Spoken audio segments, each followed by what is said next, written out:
HealthBreak is sponsored by Dignity Health Central Coast.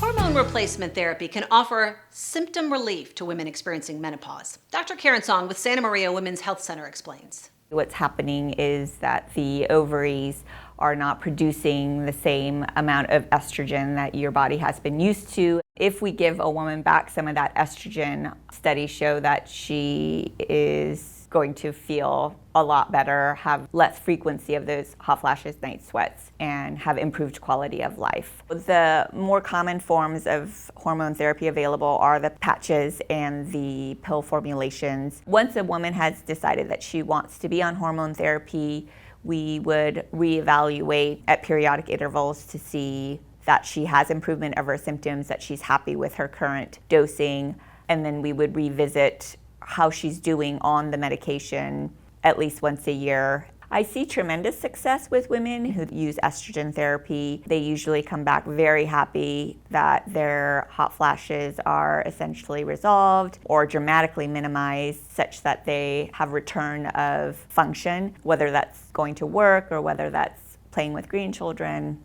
They're very happy. For more information, call the number on your screen or visit dignityhealth.org/Central Coast. I'm Kristen Priesel.